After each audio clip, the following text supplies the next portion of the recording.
¿qué tal amigos? ¿Cómo están? Nuevamente estamos ante un capítulo más de El Universo del Aeromodelismo, con el gentil auspicio de Buffalo RC.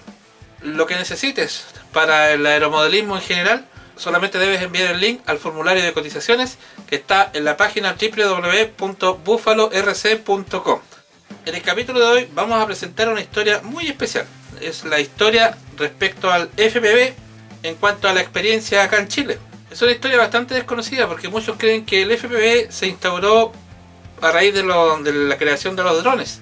Pero en realidad toda la investigación que hizo un tremendo grupo de aeromodelistas a nivel mundial fueron los que fundamentaron todos los principios con los que se rigen actualmente prácticamente todos los drones y lo que es el vuelo vía controladores de vuelo, valga la redundancia, y también por intermedio del video. Todo ese desarrollo que se inició a principios, ¿no es cierto?, de los años 2000 hasta hace un par de años atrás, fue realmente espectacular. Y ellos sentaron, como les explicaba, las bases a lo que es todo el elemento de FPV moderno, ¿ya? Que se ocupa mucho en el tema de las carreras de drones y otro tipo de aplicaciones más, especialmente aplicaciones civiles, industriales de todo tipo, ¿ya? Y militares. Era tan así que incluso muchos de los practicantes de lo que era el FPV en esa época lograban tener aparatos mucho más avanzados que los que producían los mismos organismos militares de muchos países con costos muy inferiores. Estamos hablando que en esa época muchas fuerzas armadas gastaban una inmensa cantidad de millones de dólares en crear modelos que escasamente lograban los 2-3 kilómetros, y los FPVistas civiles con materiales muy simples estaban volando todo sobre 10 kilómetros o más de distancia.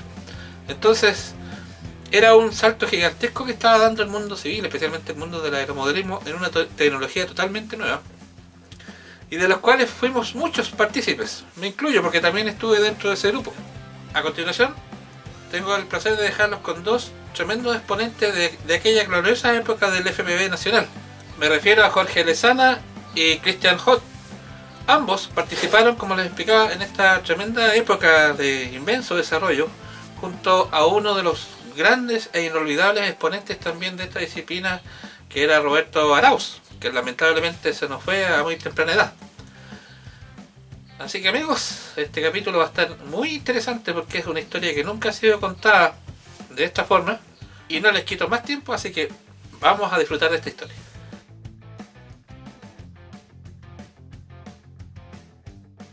Y bien amigos, para empezar a entender un poco de lo que se trata un avión FPV real, tal cual como el que tengo acá, tenemos que tener claro que prácticamente todos los aviones FPV comparten esta misma configuración que les estoy mostrando ahora.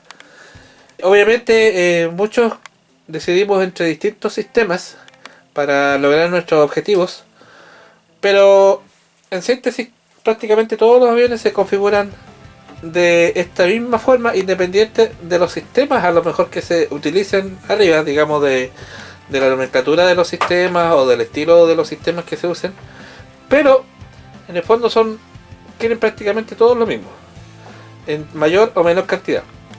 De partida, un avión FPV, para que sea realmente un avión FPV, tiene que ser íntegramente controlado por el piloto. O sea, el avión no vuela de forma automática, salvo que expresamente nosotros lo indiquemos. Pero por lo general, los aeromodelistas, a todos nos gusta volar nuestros propios modelos. Y esa es la gran diferencia entre un avión FPV y un dron. En este caso, es el piloto el que vuela y controla todo lo que está sucediendo a bordo del avión. Y no sencillamente le da la orden de desplazarse hacia un punto A o al punto B o subir y bajar. En este caso es el piloto el que se somete a las vicisitudes del vuelo, pero se apoya también en un sistema de estabilización, que en el fondo el sistema de estabilización permite tener una imagen un poco más definida al momento de descargar lo que graba el avión a bordo, y eso permite captar escenas bastante interesantes que vamos a ver dentro del desarrollo de esta edición especial de FPV que estamos haciendo ahora. Para empezar, lo que más caracteriza a un avión FPV, ¿no es cierto?, son sus cámaras. En este caso tenemos dos cámaras, ¿no es cierto? Una cámara de vuelo, que es esta propiamente tal, que en este caso va montada fija, pero hay muchos que también las montan sobre un sistema de pan tilt, o sea que pueden controlar lo que es el cabeceo, ¿no es cierto?, y la rotación de la cámara. En este caso yo prefiero usar la fija. Y hay una cámara que graba imágenes en HD. Primero, el objetivo del vuelo sí es disfrutar del vuelo propiamente tal, vía lo que nos está mandando la cámara de vuelo, ¿no es cierto? Pero también nosotros guardamos un testigo de todo ese vuelo para poder después usarlo en ediciones futuras, en lo que nosotros queramos. Y por lo tanto queda todo eso almacenado dentro de esta cámara HD. Lo otro que caracteriza bastante a un avión FPV son las antenas que trae. En este caso trae dos tipos de antenas. Una antena que es la clásica antena para receptor UHF, que está acá, que con esta originalmente se puede lograr distancias de hasta 30 kilómetros o más. Y acá tengo la antena, ¿no es cierto?, de transmisión de video, que esta es una antena del tipo B, que es de la fábrica Ranch Video, que es una excelente antena con una señal muy potente y muy fácil de captar a distancias bastante importantes. Viendo dentro del avión, vamos a ver, ¿no es cierto?, un tremendo enredo de cables gigantesco. Esto es inevitable en todo avión FPV. Y bueno, tenemos dos baterías. Tenemos la batería de vuelo propiamente tal, que pueden ser una o dos, depende de la distancia que yo necesite volar. Se conectan, ¿no es cierto?, en paralelo o en serie, según lo que quiero, si necesito más voltaje o mayor cantidad de amperaje.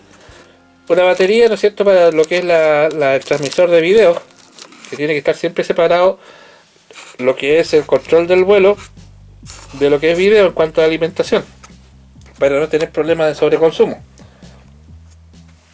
Acá en este punto, que no es necesario tenerlo en prácticamente todos los modelos, pero en mi caso lo utilizo bastante, hay un switch que lo controlo por radio para poder ir alternando entre una cámara y otra. Eso en caso de que una de las cámaras falle, por lo menos tengo la otra de respaldo. Así que siempre las redundancias de lo que es el FPV es un tema primordial.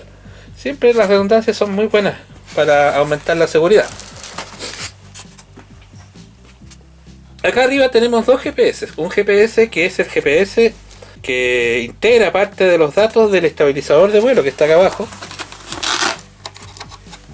Ya, si vemos ahí adentro, ahí, acá en esta zona, ahí está ese aparato, es el estabilizador de vuelo. Está un poco corrido porque lo había sacado hace poco para hacerle una mantención. Y el estabilizador de vuelo en el fondo lo que hace es que tiene una serie de giróscopos electrónicos que actúa sobre el modelo realizando pequeñas correcciones para que el modelo se mantenga más o menos estable. Obviamente es el piloto el que decide si lo usa o no lo usa, pero por lo general la gran mayoría, cuando el día está quieto, solamente lo usa como para que envíe data de posición, de velocidad y otros elementos más que el mismo avión está calculando vía el GPS que está acá arriba. Aparte de eso, acá en la parte de atrás, que apenas se alcanza a ver, hay un sistema de enlace que manda un ping vía la antena de video, ¿no es cierto?, hacia una estación receptora que está en tierra, que permite que la antena de tierra que va captando la imagen siga en forma permanente al avión. Y por último, conectado a todo esto, tenemos acá, ahí en esa posición, el receptor UHF, que es el que recibe las señales de mando directamente desde la radio hacia el avión, para que el avión haga exactamente lo que uno quiere y vuele exactamente por donde uno quiere. El OSD es el que envía toda la telemetría hacia tierra en cuanto a distancia, velocidad, consumo de energía eléctrica, posición, actitud del avión, altura, en fin, varias otras información más que se despliega en la pantalla.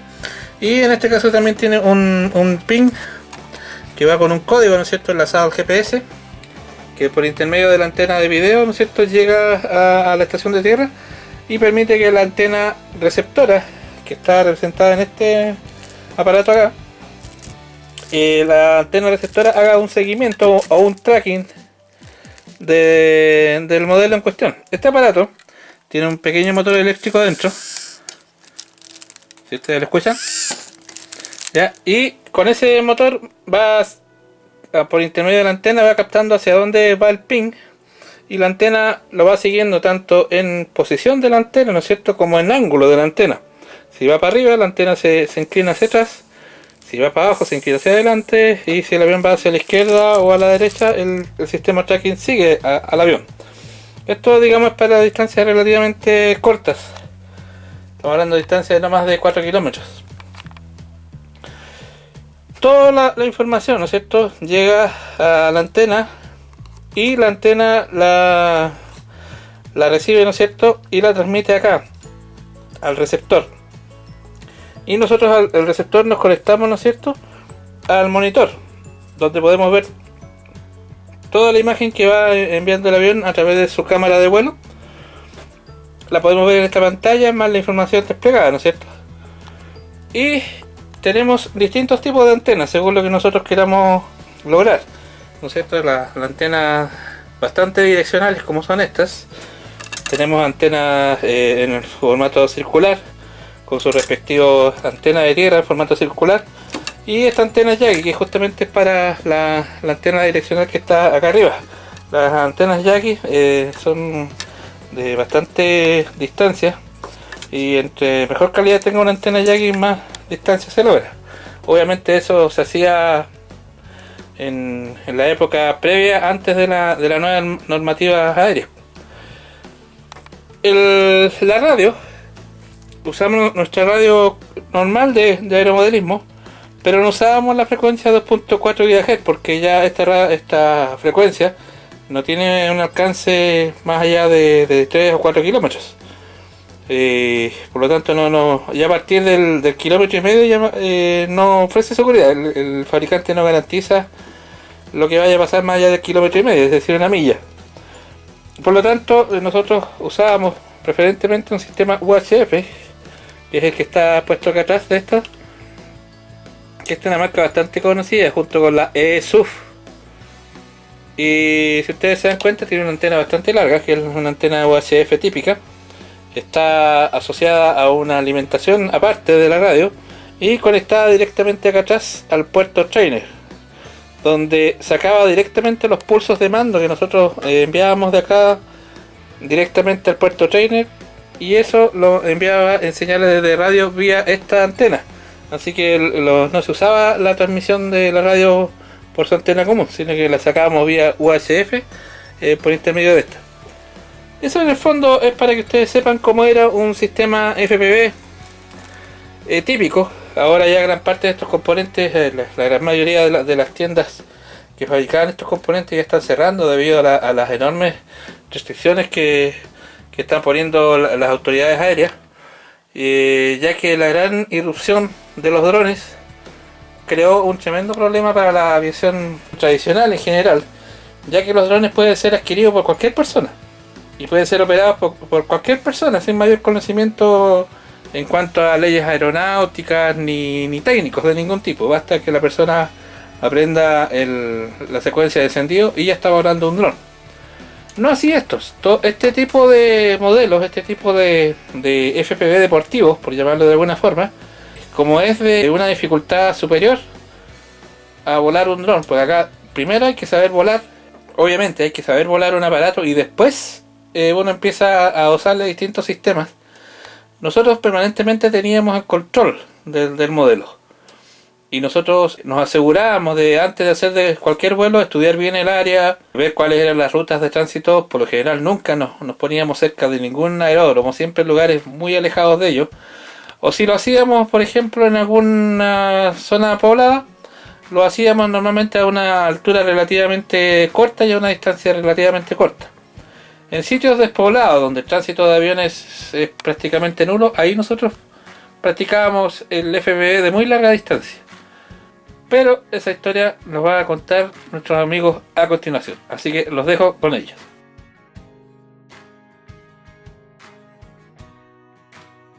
Hola amigos, ¿cómo están? Mi nombre es Jorge Lezana, pertenezco al Club de Aeromodelismo Valdivia. Me he incorporado a este club aproximadamente en el año 1997. La verdad es que como aeromodelista, si bien en 13 años, yo creo que para los que somos de corazón, llevamos toda una vida en esto. Yo, que tengo razón de ser, de que armo aviones, desde muy muy pequeño, desarmo cosas. Así que no fue hasta cuando ya pude tener mis primeros ingresos que pude comprar algunos primeros accesorios y comenzar con el hobby ya en tierra derecha. En Valdivia la verdad es que no había mucho acceso en realidad a todo lo que es hobby. Solamente yo podía ver por revistas y a través de videos. Así que me llevé la sorpresa por ahí por el año 96-97 cuando una tienda acá abrió un pequeño localcito con cosas de aeromodelismo de mi amigo Guido Proboste. Con el tiempo, por supuesto, nos hicimos muy amigos. Pasaba en la tienda días y noches casi, después en ese tiempo del estudio. Ya ahí quedaba maravillado con todos estos aeromodelos. En esa época conocí a dos grandes personas además. Juan Carlos Adel, que fue un aeromodelista que ya tenía sus cosas en ese tiempo y yo quedé maravillado. Y él fue quien me prestó un avión en pleno aire sin yo tener ideas ni nociones de vuelo. Yo volaba a pesar en ese tiempo mucho simulador, la verdad, así que no fue tan costoso para mí primeramente hacer un pequeño vuelo chiquitito que él me pasó a su radio, me acuerdo yo, estaba bien arriba del avión y me dijo ya, me dio unas instrucciones y yo pude hacer un pequeño recorrido con el avión. De ahí ya no pude volver atrás, la verdad. Después de eso conocí a un gran amigo que hoy está hasta los días de hoy conmigo, que es Jaime Cofré, y con el cual hemos compartido de todo. La verdad que si bien en el hobby he hecho de todo, para mí los aviones son lo que me llama mucho la atención. Y Jaime fue mi profesor. Él me enseñó en aquellos años. Él era aeromodelista de hace muchos años atrás. Estoy hablando de cuando yo nací, él era modelista, porque yo tengo 45 años. Así que nos llevamos muy bien, hicimos migas, como decimos, al tiro. Fue interesante porque hasta los días de hoy compartimos este hobby a donde vayamos. La verdad es que los dos de repente andamos juntos y volábamos. Hoy les voy a contar un poco la historia del FPV, de sus inicios. Así que va a ser muy bonito enlazar los años que hemos vivido en este hobby y ver cómo se desarrolló en Chile. La verdad es que tuve que hacer bastante búsqueda. Rescaté algunas cosas que yo tenía y todavía está en la web los primeros inicios a partir de cierto año en adelante de este hobby. El FPV que hoy conocemos, la verdad es que tiene una historia bastante ya antigua, acá en Chile por lo menos. Todo esto que les voy a resumir, voy a tratar de hacerlo lo más compacto posible. Es un poco difícil resumir tanta información, pero lo voy a dejar en un link para que lo puedan leer con más calma o ir a detalles importantes. Así que Javier seguramente les va a dejar el link en la caja de descripción del video. Nosotros con Jaime Cofré, como éramos muy partner, por ahí por el año 2000 aproximadamente, empezamos a incursionar en el tema de montar equipos de televisión en aeromodelos, por supuesto, que surcaran los aires. En ese tiempo simplemente era un nombre como montar un equipo de televisión arriba de un avión. Habíamos visto gente que había puesto cámaras de video, pero las cámaras graban y no te transmiten a tierra. Nosotros estábamos muy entusiasmados en cómo hacer una especie de simulador de vuelo.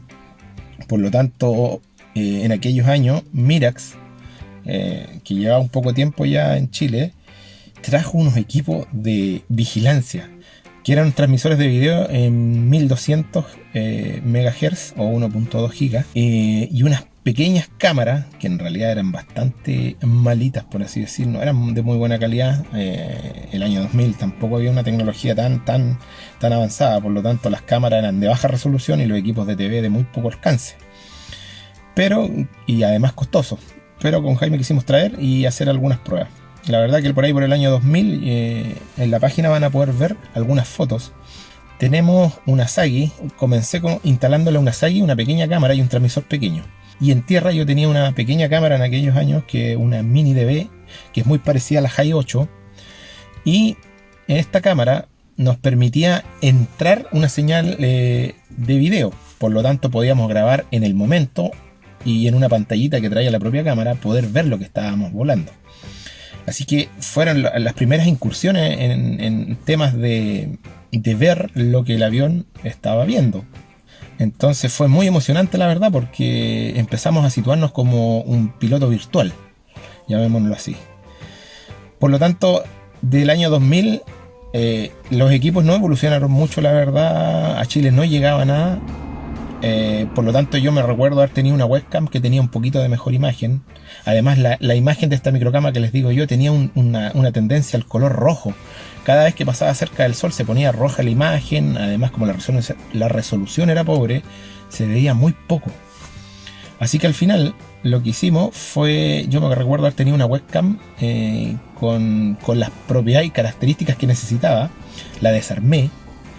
En ese tiempo tenía un Cadet señorita con un motor 25, casi un planeador el avión. Despegaba con muy poco motor, planeaba mucho, así que le instalamos esta pequeña webcam a un costado del ala y también le conectamos el transmisor de video, por supuesto, y empezamos a hacer bastantes pruebas con el avión y nos llevamos una sorpresa bien grata. Era muy interesante lo que podíamos ver, ya teníamos más autonomía, teníamos control de vuelo. Por lo tanto, podíamos llevar el avión un poco a los límites de lo que el equipo nos daba, el equipo de video. Siempre tuvimos al principio la limitante del equipo de video. Fue muy interesante. Esto fue por el 2000, ya del 2000 saltamos al 2002, después 2003, 2004, donde seguimos haciendo este tipo de pruebas. Por ahí, por el 2004, hicimos una prueba muy interesante con un amigo que ya no está, don Adolfo Kenny, que me enseñó acrobacia. Y de él aprendí mucho porque practicaba acá en Valdivia, fue campeón nacional, estuvo afuera también. Él nos quiso hacer un apoyo porque la verdad que en este tipo de pruebas y cosas siempre necesita uno un copiloto. Así que con Pepe yo me decidí decir, ¿sabes, Pepe? Queremos hacer un vuelo completamente mirando la pantalla. Pero necesitábamos asistencia. Así que Pepe se ofreció a ser asistente, Jaime me ayudó con toda la parte del equipo de electrónica. Y en el Cadet señorita lo pusimos en la mitad de la pista, hicimos un enlace Trainecor con Pepe, por si acaso pasaba alguna cosa, y le dije yo, Pepe, voy a volar solo. Así que Pepe me soltó el botón del Trainecor, del mando en realidad, para pasar el Trainecor, no sé si se acuerdan, que es para hacer instrucción de vuelo, la radio del maestro más la radio del alumno. Por lo tanto, él tenía un botón y soltaba y yo tomaba los mandos. Cuando yo tomé los mandos le dije que yo estaba mirando el avión, que revisaran, voy a mover todos los mandos. Todo estaba perfecto, comencé a acelerar, carreteé en una pequeña pista de pasto que teníamos acá en el club. En ese tiempo la teníamos dimensionada y cortada para los aviones que estábamos volando en la época. Y empezó a carretear el avión. Y yo, por supuesto, tenía todas las vibraciones del pasto. Fue, pero extremadamente hermoso ver cuando el avión pegó el pequeño salto y ya la imagen se estabilizó. Y comenzamos a ver el paisaje.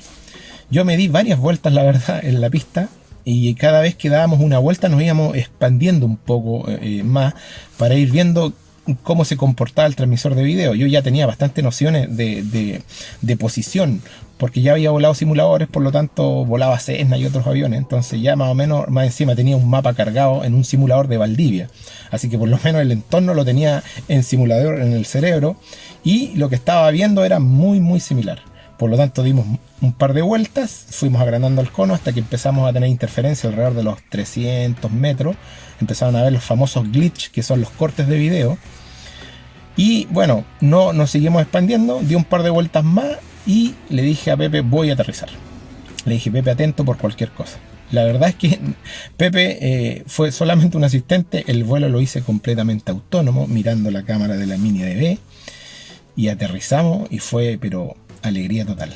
Realmente todos nos abrazamos, comentamos el vuelo, después revisamos las fotos que tomé yo tengo el video, lamentablemente se perdió porque eran cintas magnéticas, se humedeció la cinta y perdí el vuelo, pero yo me acuerdo antes de hacer el video había dejado unas fotos por ahí guardadas, por lo tanto esas fotos las puse también en la página, pero fue una lástima no tener el video en sí, ya que fue estas 3 o 4 vueltas y un aterrizaje que fue bastante suave. El Cadet nos permitió hacer un espectacular aterrizaje. Bueno, hasta ese momento todo era maravilloso, pero teníamos una pequeña limitante, que no podíamos irnos más lejos de los 300 metros. Estamos hablando del año 2004, así que no teníamos idea qué nombre tenía la modalidad a la que tiene hoy.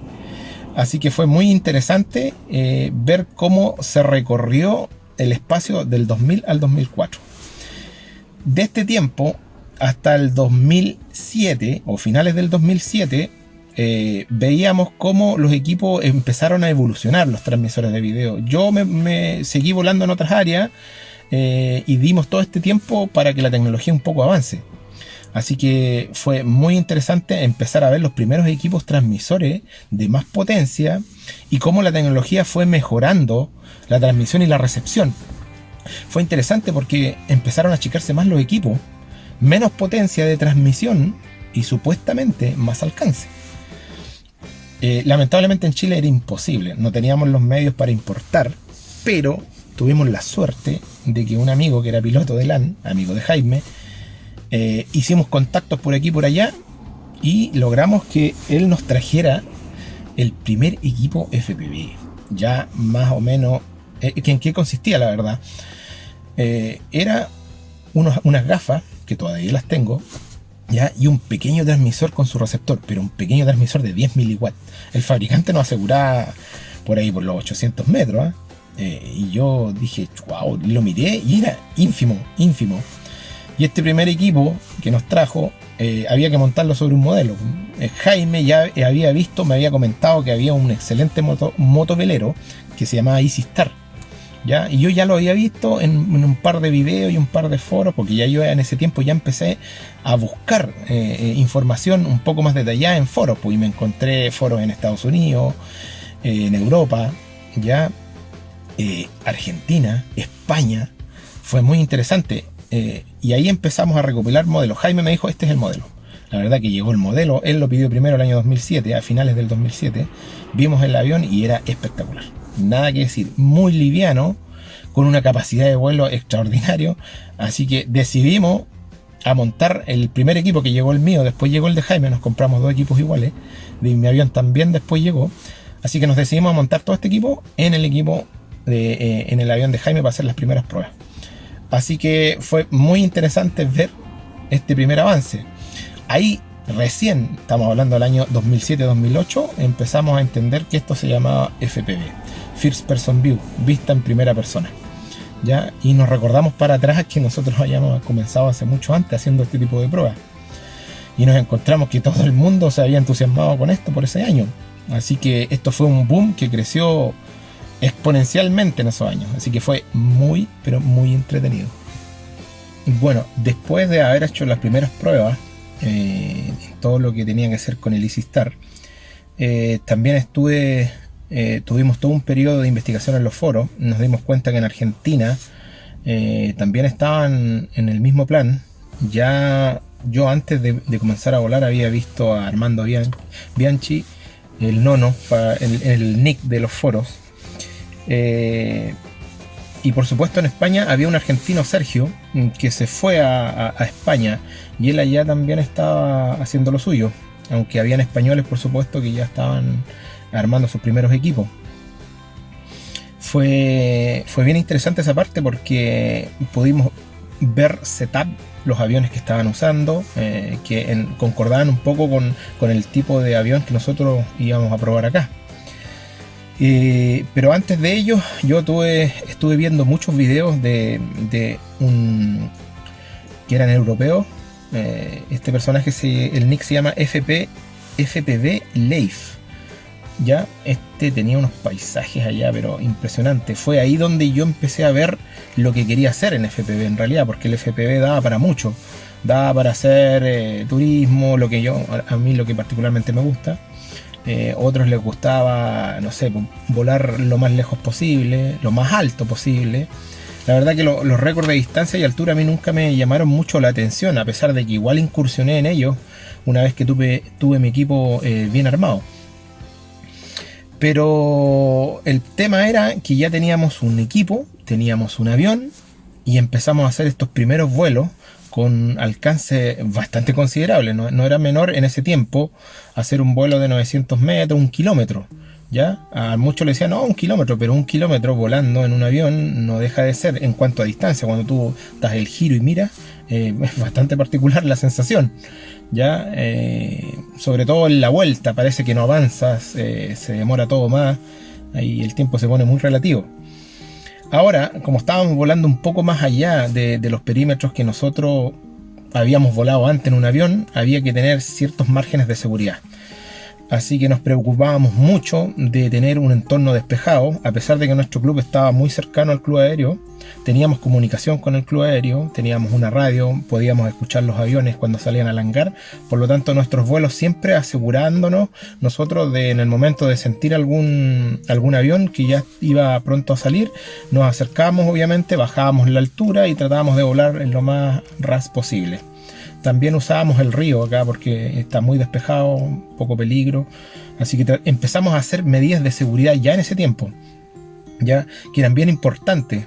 A nosotros nos interesaba, por supuesto, este tema, que no era menor, y que a pesar de que no había ninguna legislación en aquellos momentos, siempre tratábamos de mantenernos lo más en regla posible de lo que se pudiera. Así que nuestros vuelos, a pesar de ser un poco altos a veces y en distancia, procurábamos que eran justo en los momentos donde no había ningún tipo de tráfico aéreo. Y si escuchábamos algo cerca, el copiloto siempre nos indicaba de qué sector venía el sonido, y así nosotros podíamos ir a algún lado en particular, ¿ya? Estas primeras etapas era un avión con una imagen, ¿ya? Los españoles estaban muy entusiasmados en este tema. Y de repente Cristóbal Fernández, que es un usuario del foro de aquel tiempo, el foro Aeromodelismo Virtual, nos sorprende con un equipo electrónico para tener instrumentación en pantalla. ¡Wow!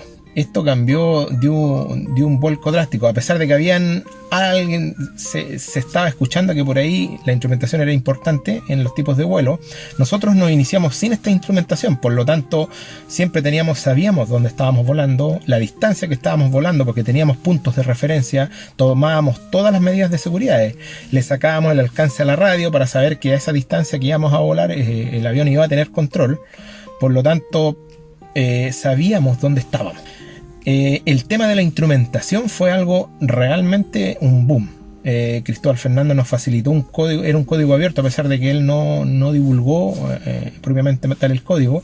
Nos mostró un dispositivo electrónico que era capaz, a través de un GPS, meternos información en la pantalla de vuelo, ¿ya? Y información importante que era muy requerida. Por ejemplo, el kit de FPV en el mío tenía una batería para lo que era el transmisor de video y otra batería que manejaba el avión. Por lo tanto eran dos baterías importantes, y estas dos baterías aparecían en los extremos superiores de la pantalla que nosotros visualizábamos. Además teníamos altura, teníamos distancia del punto de caza, teníamos velocidad a la que nos estábamos moviendo, ¿ya? Y la cantidad de satélites, por ejemplo, y el tiempo de vuelo, ¿ya? Eso eran a pesar de que esto se fue de a poquitito agrandando. Y después teníamos mucha información, hasta las coordenadas, teníamos una flechita que nos indicaba hacia dónde teníamos que ir cuando teníamos que regresar, ya, para no perdernos, porque ¿qué pasaba? Que a veces uno tomaba una altura bastante considerable y de arriba todo se ve completamente parejo, por lo tanto los puntos de referencia comienzan a desaparecer, así que fue un poco complicado volar a ciertas alturas y distancias sin tener instrumentación. Así que esto dio un boom. Hicimos, me acuerdo, en ese tiempo, entre mucha gente, argentinos, chilenos y extranjeros, hicieron un pedido conjunto y armamos estas placas que Cristóbal Fernández les puso Dakar a lo que es instrumentación en pantalla. Y a la par estaba desarrollando algo no menos importante, que era un seguimiento de antena hacia el avión, que se llamaba Lince. Ya, estos dos sistemas eran complementarios, porque una vez que el avión estaba en vuelo, tú instalabas una antena direccional, porque como ya empezamos a volar más lejos, los equipos de video también tenían que ser más potentes, entre comillas, ¿ya? Fue algo que yo siempre peleé hasta los últimos días, mantener la potencia de video lo más baja posible para poder y obtener alcance más grande. Entonces los españoles ya estaban con récord querían irse muy lejos y ya estaban volando bastante lejos, no menos. Por lo tanto 10 kilómetros partieron, después 12, después 20 y así empezaron a alejarse mucho. Por lo tanto tenían antenas que eran unas patch en ese tiempo, que eran unas cuadraditas, se instalaban en este lince que te digo yo, y efectivamente para donde iba el avión la antena se giraba. Pues yo me acuerdo haber hecho varias pruebas y la antena funcionaba perfectamente en el sistema de video que usaban ellos, que es el tipo PAL. Nosotros utilizamos otro sistema de video. Por lo tanto, en ese sistema de video a mí nunca me funcionó muy bien, pero al momento de cambiarlo a sistema PAL, el seguimiento de la antena era perfecto en el avión, ¿ya? Ese sistema yo lo dejé de lado un poco porque a medida que íbamos creciendo, yo con el transmisor que les dije, llegué hasta 1200 metros con 10 miliwatts, que es así un transmisor, ¿se fijan? Entonces y ahí yo me compré una antena patch un poquito más grande, justamente para poder capturar esa señal a tal distancia. En ese tiempo 1 kilómetro era harto, para nosotros era mucho, estábamos más que conformes con lo que habíamos logrado. Pero poco a poco los equipos fueron creciendo, ¿ya? Y pasó de ser de un FPV simple ya a tener casi un simulador de vuelo arriba, ¿ya? Y por supuesto la tecnología avanzó a tal punto de que ya los equipos ya empezaron a ver mejores equipos de video, mejores cámaras, ¿te fijas? Entonces todo esto empezó a ir subiendo, ¿ya? Y llegó a tal punto que ya habían empresas que se empezaron a dedicar a hacer equipos especializados para los aviones, para tener más alcance, mejores videos. Yo recuerdo como una anécdota particular a una radio Futaba, ya haciéndole toda una limpieza, digo yo, de ruido electrónico, justamente poniendo énfasis, como yo tenía conocimiento en ello, poniendo énfasis en todo lo que provocaba ruido y hacía que el alcance de una radio se disminuyera. Y tuvimos una sorpresa bastante interesante que yo la dejé en la página y de hecho el video todavía está arriba. Pudimos llegar a 6 kilómetros de distancia con una radio Futaba que te aseguraban 1,5 kilómetros. ¿Ya? Para nosotros fue sorprendente. Tuvimos que hacer unos pequeños arreglos que están en la página descritos, separar equipos, había todo un mecanismo para lograrlo, pero con una radio Futaba que te aseguraba el fabricante 1,5 kilómetros, logramos sacar 6 kilómetros y el video también. Ahí obviamente subimos un poquito más la potencia para poder tener una imagen lo más limpia posible, también con una antena direccional para tener una imagen buena. Pero no es menor, o sea, estábamos haciendo con un equipo estándar 6 kilómetros y recién estaban saliendo lo que se llaman equipos LRS. El LRS significa Long Range System, o sea, sistemas de largo alcance, ¿ya? Entonces estos eran unos módulos que se instalaban en la radio y le permitían a los aviones volar bastante más lejos de lo que tradicionalmente se vuela. Por lo tanto, en España empezaron a batir récords de distancia en ese tiempo, ya iban muy lejos. Yo me quedé con el equipo hasta ese entonces modificado y con ese comencé a hacer más pruebas, volé. Mi idea mía, como era turismo, nos íbamos a la playa con Jaime, volábamos información sobre el río. Volábamos bajo también, así que aprovechamos mucho esa época. Fue, yo creo que para nosotros lo más gratificante que nos dio el FPV. De España Cristóbal Fernández seguía con el desarrollo del Dakar y instaló en este pequeño OSD con seguimiento la posibilidad de hacer un retorno a casa cuando se perdía la señal del avión, así que le incorporó algo de seguridad. Pero hasta ese entonces no había nada que estabilizar el avión, no había un control de estabilización que nos permitiera fiarnos de que el retorno a casa iba a ser correcto. Yo lo probé, funcionaba bien, pero obviamente había que asistirlo en alerones. Así que ahí algunos hicieron algunos truquitos con giros, trataron de solamente en los alerones poner un estabilizador que se activara justo en el momento de la pérdida de señal, lo que se conoce como fail-safe. Así que entra en fail-safe y entraba este protocolo de vuelta a casa, que resultó bastante interesante. Yo lo probé sin estabilización porque el EasyStar, a pesar de todo, era muy estable, pero por supuesto bamboleaba de un lado a otro y a veces se inclinaba más de lo necesario. Pero eso con el tiempo se fue subsanando, así que fue bien interesante este pequeño paso. Además, como estamos en el año 2009, en Santiago, también acá de Chile, se empezó a masificar esto. Ya a la par conmigo estaban armándose aviones, aparecieron amigos allá como Claudio Alarcón, Rafael Ochoa, Roberto Arauz, que es un amigo que ya no está con nosotros, Mike M. Mr. Dot. estos eran los que la llevaban en Santiago también. Ellos, algunos ya empezaron a comprar equipos de largo alcance y obviamente se tiraron a hacer recorridos bastante grandes en distancia y probaron sus equipos con bastante buenos resultados. Esa es la gracia en realidad de compartir el conocimiento, porque aparte de lo que yo compartía yo, en otros países todos tenían las mismas intenciones, por lo tanto uno podía tomar lo mejor de uno, lo mejor de otro, armar sus equipos y salir a volar. Así que fue bien bonita esa época. Yo me dedicaba mucho a pulir mi avión. Se hizo necesario justamente para el video algo un poco más económico en referente a las antenas. Y fue muy interesante esta parte porque me encontré que mis equipos que estaban funcionando en 1200 MHz estaban en un rango de frecuencia de una antena en particular que tomé de Japón, que es un modelo Yagi de 5 elementos, y que se me ocurrió, por esas cosas de la vida, modificar, porque estaba para 1400.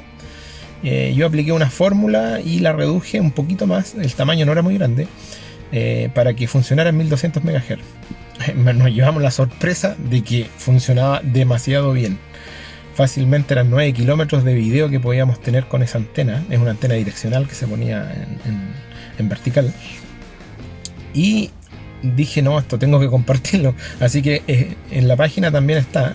Puse una sección exclusivamente para la Yagi de 9 dBi.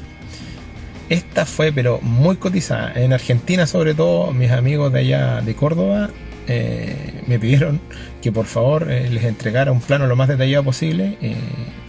Yo traté de hacer lo mejor posible y esta antena fue construida en muchas partes y muchos amigos me mandaban fotos de sus equipos armados con la antena puesta, y así que fue interesante haber aportado mi grano de arena ahí justamente en un diseño que no era mío, pero que yo modifiqué y lo pude, porque una antena tiene que ver con mucha fórmula y tiene que ver con que cada director tiene que tener una distancia, así que me apliqué y les entregué toda la información y un PDF para que pudieran calcar, cortar, o sea, tuvieran que hacer lo menos cantidad de cosas posible, y fue algo que dio al video también un salto, porque era una antena que se construía con muy poco dinero. Realmente no creo que haya salido más de 5.000 pesos chilenos. Así que fue muy bueno por ese lado. En ese momento las patch estábamos hablando de 30.000 pesos, 40.000 pesos, ¿ya? Así que este fue un tremendo aporte al bolsillo de los que volaban FPV, y súper sencilla de realizar además. Así que fue muy bonita esa parte.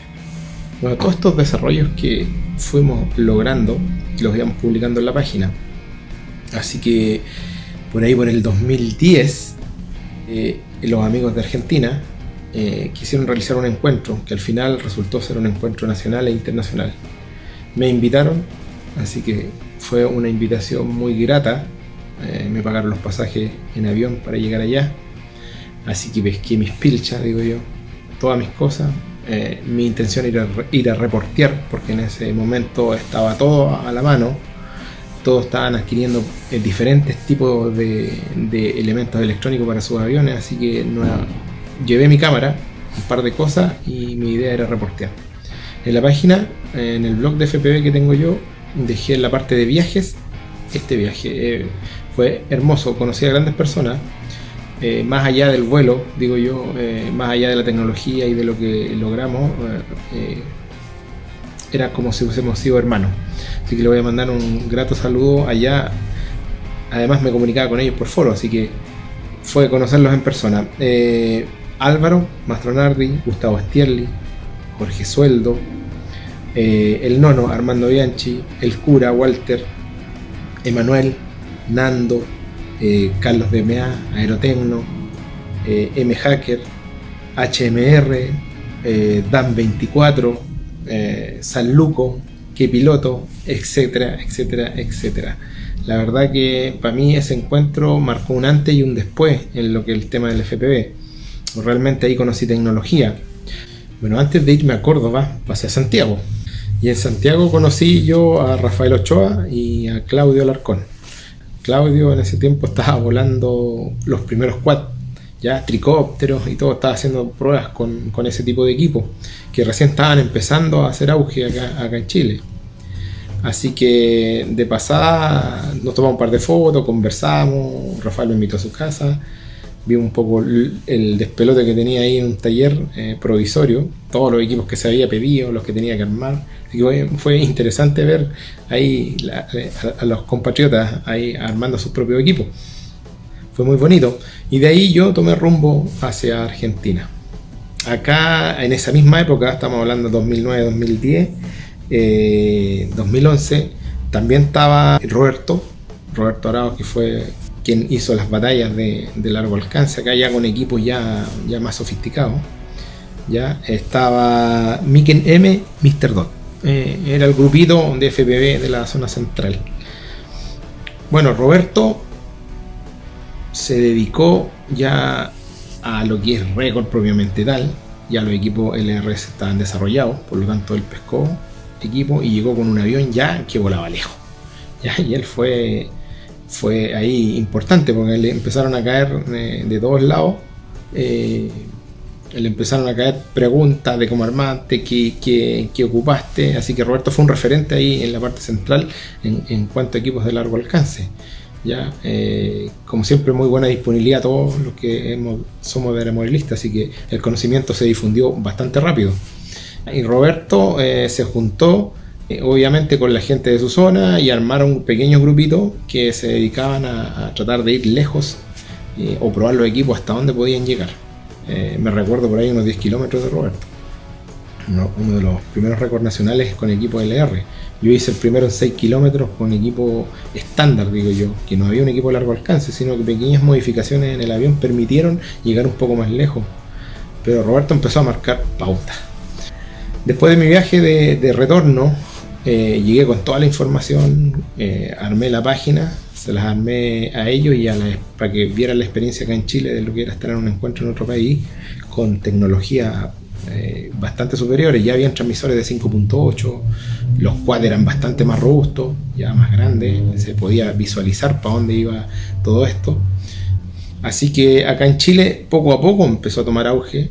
El 2011 por ahí yo me recuerdo que también le picaron la araña a don Cristian Hot de Los Ángeles. Cristian le pasé las gafas yo en un encuentro en Valdivia y se enamoró del FPV. Así que él ya también adquirió equipos de largo alcance y empezó a hacer un pequeño combate, digo yo, con Roberto. Así que fue muy interesante lo que ocurrió ahí. Empezaron a llegar más adeptos también. En mi zona empezó a incorporarse uno por ahí. Para el sur también empezaron a gustarle el tema. Por allá estaba Tarro en Puerto Montt, Jonathan. Estaba volando helicópteros, le ponía cámara de helicóptero. Bien difícil volar en el sur con viento, pero ya, él batalló un resto. Después se les puso una Lasagui. Sergio Barro, hicieron yunta con Sergio Barro. Está la familia Opit también ahí, Harald más que nada, Rubén, Sebastián Donoso, habían varios por la zona que empezaron así que hicimos una línea a lo largo de Chile. Para el norte me imagino que ahí Javier les puede contar un poco más. Hicimos una línea de FPV en Chile bastante amplia y todos probaban diferentes cosas. Era imposible tener todo, tuviéramos de todo, así que cada uno podía aportar ya su grano de arena. Con este primer puntapié que les di al inicio, podían empezar a probar de todo. Además, en Estados Unidos, en España se estaban probando equipos ya que eran referentes, así que era cosa de traérselos, probarlos en las máquinas y salir a volar. Hasta el 2013 fue todo este auge que digo yo, que fue lo más lindo del FPV, la época de oro, digo yo, del FPV. De ahí para adelante la cosa se empezó a complicar. El hecho de que la tecnología fuera más fácil de adquirir hizo que los equipos fueran más autónomos, entre comillas, se transformaran de FPV a UAV. Por lo tanto, no se requería gran conocimiento para salir a volar. Y eso empezó a provocar accidentes, por supuesto. Empezó a que gente que no era aeromodelista se preocupara de temas de seguridad, simplemente volara. Y por supuesto eso terminó por cortar el FPV en lo que es hoy. Lamentablemente hoy ya no podemos volar a no tener línea vista con el avión, ni tampoco tan alto, ya porque se legisló esto en Chile. Entonces no cortó la gracia que tenía el FPV, la verdad. Así que es una pena, pero así sucede cuando gente indiscriminada se pone a hacer cosas sin tener previo conocimiento antes. Normalmente tiene consecuencias. Lo que hoy toma FPV, o sea, lo que dejamos nosotros como FPV de aviones, lo toma lo que son los drones de carrera, porque ellos tienen un espacio más reducido normalmente y tienen un espacio controlado. Así que el FPV termina con nosotros, digo yo, y parte en definitiva con los drones de carrera nuevamente. Así que ahí tiene su beta, su auge. Bien interesante, muy entretenido. Lo he vivido en carne propia por ahí con los amigos. Así que es muy bonito que por lo menos continúe en algo. Así que más o menos la historia se cuadra en todo este resumen que les hice yo. Fue grato poderse haber iniciado yo por lo menos a temprana edad con esto y quizá haber mostrado de manera libre para que esto tuviera un empujoncito y motivar a muchos a sentirse como pilotos de aviones volando aeromodelos de radio control. Así que eso era lo que les quería contar, pues. Así que espero que les guste y lo puedan compartir. Así que me despido de acá de Valdivia y un gran abrazo para todos los amigos aeromodelistas, a los que me conocen y a los que no me conocen. Así que esperemos que nos veamos por ahí en algún encuentro quizás. Así que hasta pronto.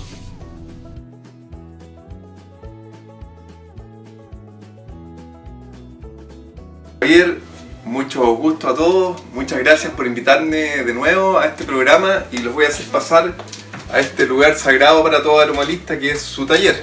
Adelante. Y para contarles en esta ocasión algo muy interesante que fue el desarrollo, como tuve la suerte de vivirlo, el desarrollo del FPV. Para mí empezó en el año 2010-2011 aproximadamente, cuando en un encuentro en Valdivia y en Temuco, junto a Jorge Lezana y Jaime Cofré, los vi volar y les pedí que me prestaran las gafas y quedé realmente inmediato sorprendido. Al comienzo a Jorge lo molestaban un poco porque era algo extraño, todos practicando aeromodelismo y él normalmente apartado o con las gafas en algo que parecía muy extraño y muy lejano. Pero al ponerme las gafas descubrí inmediatamente las posibilidades que tenía esto y además, como yo trabajo en agricultura, soy agrónomo, el alcance que tenía esto para poder también tomar imágenes aéreas de los cultivos, praderas y todo el ambiente de un campo. Fue realmente quedé muy impresionado.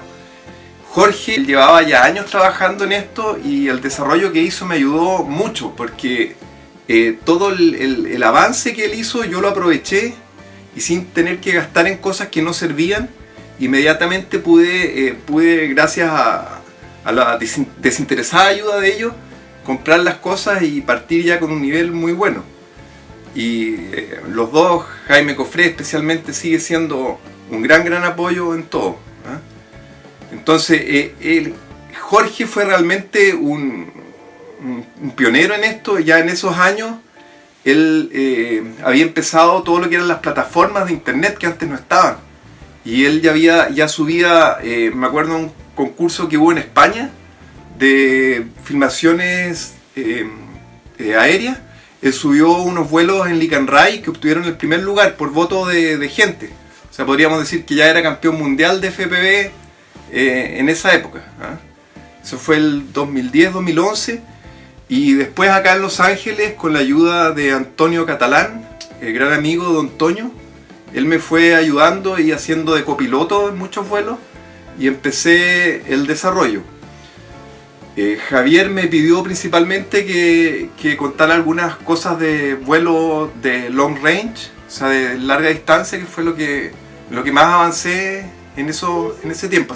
Cuando comencé a volar se dio en un momento bien especial que comenzaron los foros y la comunicación vía web con gente que uno no conocía. Entonces en ese momento apareció el foro del Catch y ahí unas personas hicieron un apartado de FPV, especialmente Roberto Arauz, y empezaron a subir los vuelos de ellos y los récords de distancia y de altura. Entonces fue bien emocionante porque yo al comienzo los veía que estaban como muy lejanos, los vuelos que hacían era fantástico, y me empecé a acercar y a publicar los vuelos míos y se formó una muy buena e interesante comunidad. Después a Roberto yo lo llamé y era una excelente persona, nos iba dando datos de las cosas de ellos. Después le voy a explicar algunas cosas que él tenía, cómo fuimos avanzando. Y gracias a los videos que yo publicaba me empecé a contactar con otras personas, incluso un amigo de Rusia, por raro que suene, se suscribió a mi canal y yo le consultaba cosas de las antenas de él, porque veíamos en cualquier filmación antenas o cosas especiales y tratábamos de ir obteniendo y avanzando con los datos de ellos, como les voy a mostrar. Y así hice vuelos muy, muy bonitos, llegué a estar dentro del top 10 del mundo en vuelos de altura, que se publicaban en una página que se llama FPV Lab, y también en distancia hice muy buenas distancias. Les voy a explicar después un poco los diferentes aspectos del vuelo de larga distancia, que básicamente son 3. Las baterías para poder llegar lo más lejos posible, la comunicación con la radio, o sea, todo lo que es el radiotransmisor, porque FPV siempre uno va teniendo visión directa de cómo va volando, siempre va arriba del avión, no como los drones o los RPA, los aviones, los UAV o toda la denominación que tienen de aviones autónomos que suben y los enganchan a un plan hoy en día y vuelan solos, pero sin visión. Después cuando vuelven los descargan las imágenes. Uno siempre va volando como si fuera un aeromodelo con cámara, lo que es un aeromodelo deportivo. Entonces siempre tiene la comunicación, baterías, radiotransmisión y visión, la visión, la comunicación.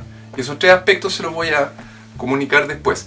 También en lo que avanzamos mucho y tuve mucha suerte acá en el sur fue con la seguridad, porque acá hay muy poco tráfico aéreo y en el club habían 2 personas que uno era piloto y el otro había sido piloto y su señora trabajaba en la torre de control del club aéreo acá, y nosotros llamábamos por teléfono, incluso al final tuvimos una handy para saber el tráfico local de los aviones locales del club aéreo, en qué sector estaban, no teníamos ningún problema.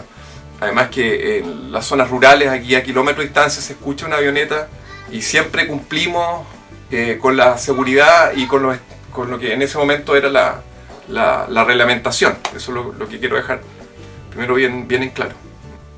Bueno, respecto a las baterías, que es para el alcance de los aviones, primero, ¿por qué aviones eléctricos? Si bien se pueden ocupar aviones glow o bencineros, incluso en Argentina hubo un grupo que logró distancias muy grandes con un avión bencinero, existe el problema de la vibración, y la caja controladora con los giróscopos para, en caso de emergencia o algo, el avión retorne solo, los giróscopos, la vibración les afecta. Entonces los aviones eléctricos son ideales. Uno va viendo el consumo, cuánta batería van gastando, y es ideal. Y cuando partimos volábamos con estas baterías y no se necesitaba más. Incluso volábamos con 2 de estas, manteniendo el voltaje, y después ya yo le puse 2 de estas baterías, fuimos creciendo, y con estas, me acuerdo, batí el récord de Roberto, que eran como 21 kilómetros. Y Roberto en el foro me escribía: espérate nomás, ya te voy a pasar, ya viene en camino. Él seguía teniendo proyectos, era muy inquieto Roberto Arado. Era realmente que no lo conocí solo por teléfono, fue una gran persona. Y después seguimos cuando pasé a 4 celdas para tener más voltaje con los mismos motores. Y finalmente terminé volando con 2 baterías de estas. El récord de altura de 18.000 pies que hice fue con 2 baterías de estas y con mi ala. Y el último desarrollo en baterías son estas baterías de Li-ion. Esta, por ejemplo, tiene 14,8 volt y es de 4 celdas, 27.200 mAh. Este es el último desarrollo, que tiene una cantidad de ventajas enormes respecto a las baterías de Li para volar FPV. Respecto al segundo punto, que es el radiotransmisor para tener contacto y poder volar el avión a distancia, bueno, primero partimos todo con las radios antiguas de 72 MHz, las de antenas largas.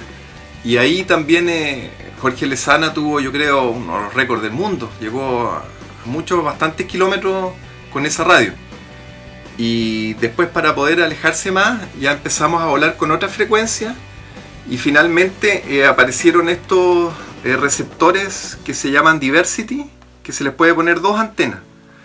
en todo lo que es radio, ya sea radiocomunicación o video o visión, lo que importa realmente son las antenas. Todo lo da las antenas.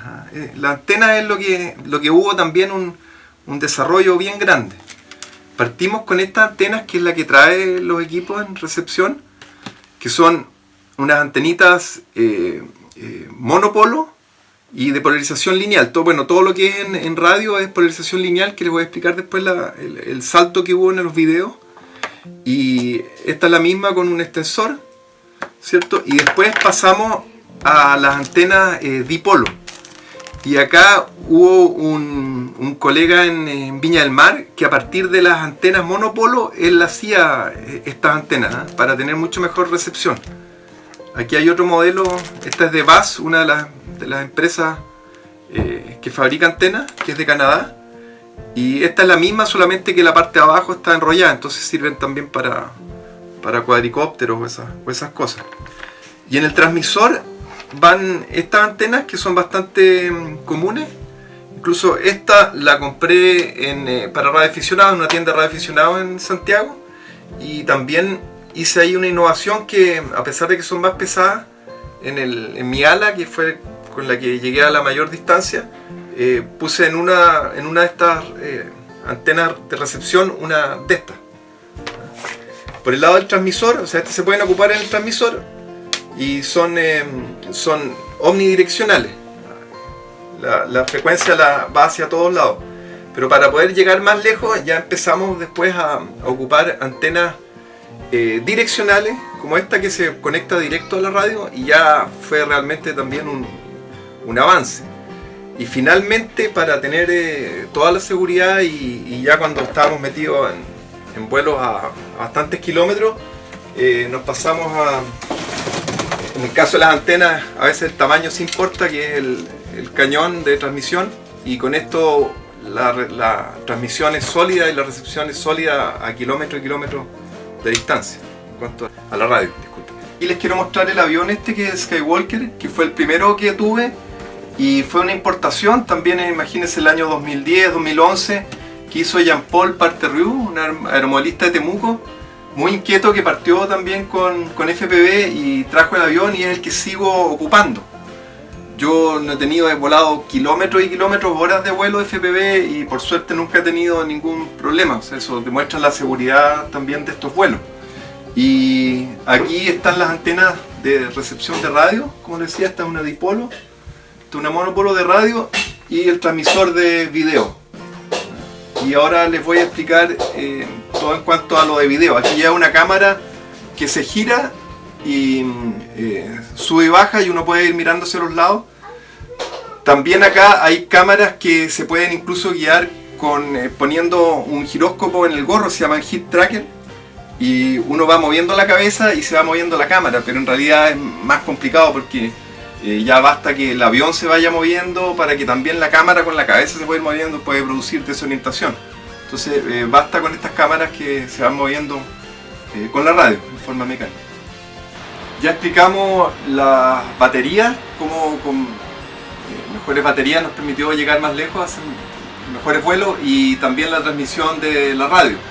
Y finalmente lo que es muy importante es el video y la imagen. Entonces aquí está una estación donde está todo en una, y está el receptor de la imagen de video. Aquí hay un video splitter para poder conectar también lentes o otras cosas, y una pantalla que cuando uno ocupa lentes es un refuerzo de seguridad, o si no, vuelos como los de ahora que son cerquitas, lo ocupa solamente la pantalla. Yo partí con una pantalla de Sodimac, me acuerdo que era una pantalla chiquitita que era como para camping, de 12 volt, y con esa partí, estaba pero fascinado, era maravilloso. Y así, bueno, nos fuimos avanzando a otras gafas, y finalmente tuve estas gafas, que tengo dos de estas de Heat Play, y la imagen es realmente inmersiva. Mi señora me hizo uno de estos paños de beduino, que uno se pone las gafas y se pone esto y queda pero realmente arriba del avión. Uno va volando igual que una avioneta, y es fantástico. Y respecto, ya les había dicho que todo es en transmisión de señales, la antena es lo importante, o sea, todo es antena. Y ahí los receptores vienen con esta antenita, y el transmisor igual viene con esta antenita que es de 2 dBi, creo.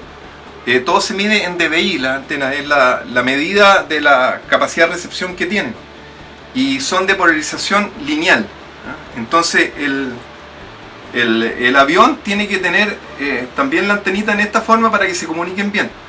Esta que es más gruesa es una antena que fue la que ocupó Roberto Arauz para sus vuelos más largos, y era una gran cosa porque creo que es de 4 o de 5 dBi comparado con esta, pero son de polarización lineal. Entonces el problema de esto es que cuando el avión gira se desacopla la imagen y empieza a chicharrear, y ahí había que tener guata firme para esperar que volviera la imagen, y una vez que estaba derecho se recuperaba más la imagen.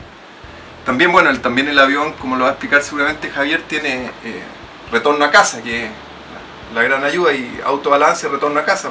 Ante cualquier falla de los componentes está todo doble. Y la polarización lineal, como les digo, estas también son dipolo, pero de la señal de video, de polarización lineal. Y esta es una de recepción de polarización lineal también, como la que les mostré de la radio, pero esta en la frecuencia del video, siempre de polarización lineal. Pero como les digo, tienen siempre el problema de mayor posibilidad de chicharreo. Entonces cuando descubrimos y nos pasamos a la polarización circular fue un salto también, porque lo que hace la polarización circular, esta es una antena de transmisión, se puede ocupar también de recepción, que ella emite una nube de señal. Entonces la nube con la otra antena, aquí esto es lo mismo pero doble, lo vamos a sostener. Las dos nubes, no importa que el avión gire, siempre van a estar acopladas. Y la visión es nítida, se acabaron los chicharreos, es pero una maravilla. Entonces pasamos a polarización circular y fue realmente un salto en cuanto a nitidez.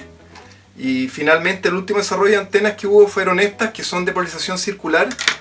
Pero no sé lo que tendrán acá adentro, cómo estará distribuido, pero la imagen es fantástica. Esto es para transmisión de video. Después, en la medida que nos fuimos alejando, también pasó el problema de tener antenas de recepción más potentes. Y ahí hay dos alternativas. Unos seguían con estas antenas, o bien las otras con un sistema que se llama video tracker, que la antena va siguiendo al avión. Pero se le voy a mostrar. Esta es de polarización circular también, una antena de recepción de polarización circular, y que tiene un rango de recepción bastante amplio. O sea, el ángulo donde recibe la señal es bastante amplio. Pero de todas maneras, si este tipo de antenas usted las pone en un aparato que vaya siguiendo el avión, siempre va a ser la señal óptima. Y eso se llama video tracker. Y unos videos muy bonitos donde va pasando el avión y la antena siempre lo sigue.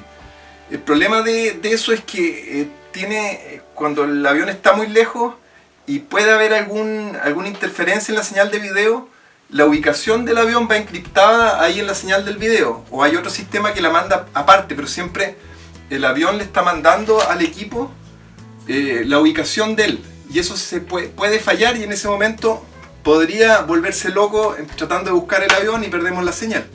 Entonces, normalmente para vuelos más seguros a larga distancia, la otra alternativa de usar estos video trackers está ocupar estos equipos que se llaman Diversity, que hacen lo mismo que les mostraba del receptor de radio, que elige la mejor señal. Venga para acá, campeón. Que elige la mejor señal de video, y se le pueden colocar dos antenas de larga distancia y va a ir tomando la que se ve más nítido. Entonces, por eso era importante don Antonio ahí, mi amigo, que él también una de las dos antenas la podía ir guiando. Y finalmente la última antena que tuve, que es fantástica, es esta antena de recepción de polarización circular, que tiene una ganancia pero extraordinaria, y también es bastante amplia en el ángulo de recepción. Y más encima de esta antena, finalmente las pude ocupar con esto otro, que es un amplificador de recepción de señal, que tiene que tener el voltaje muy exacto en 4 volts para amplificar la señal, y esto lo compré también en Casa Royal, creo, para darle la energía a esto, y amplifica la señal antes de llegar. Con esto la imagen a kilómetro de distancia, y muy bajo, es pero extraordinaria. Te ve nítido a kilómetros de distancia. Fue realmente el desarrollo, que parece tan corto, colaboraron muchas personas y fueron años de prueba y error. Bueno, finalmente les conté que yo soy agrónomo, y este desarrollo me sirvió bastante también en la profesión para sacar fotos aéreas de los cultivos, y ahí, como es más rápido, migré a sacar fotos con drones.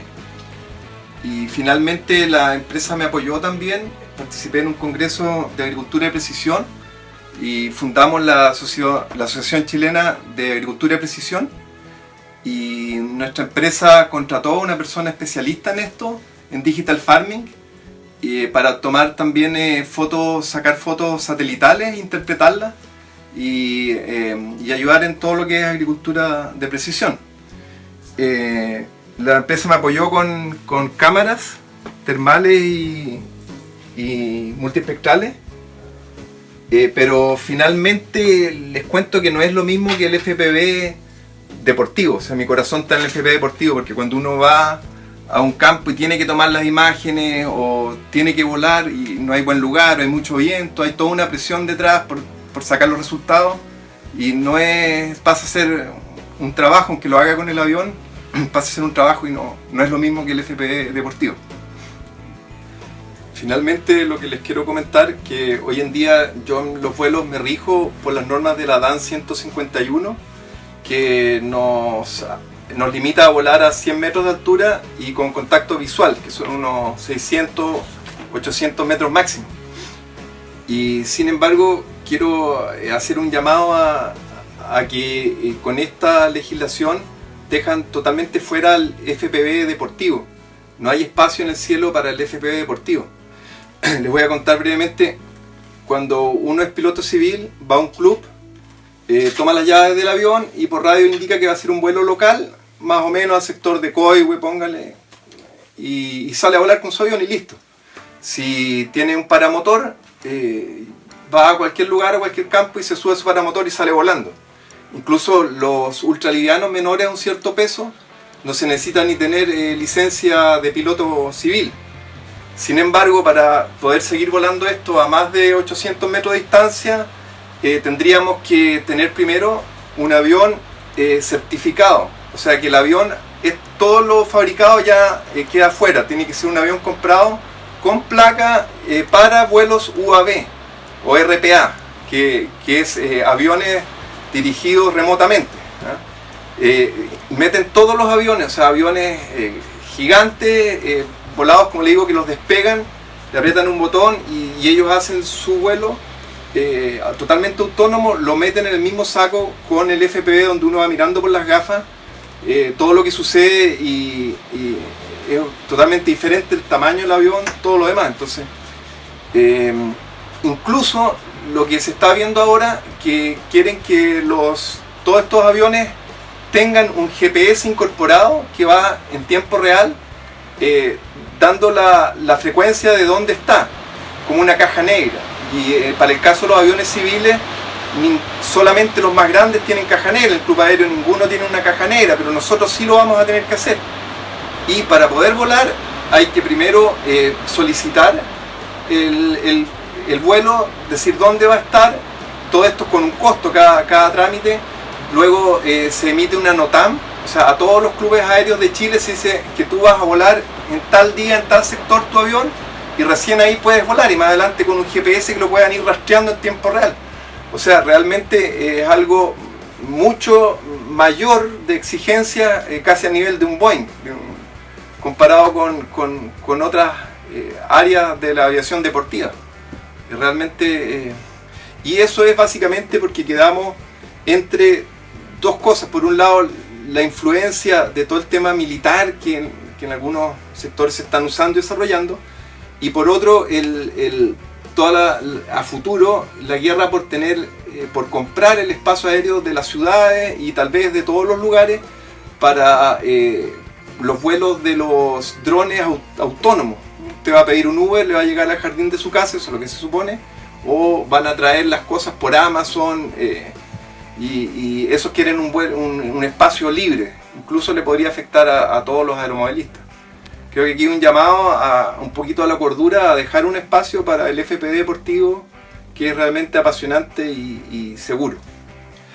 Quería agradecer especialmente a Javier, no solamente por este programa, sino por todo lo que hace en el universo del aeromodelismo.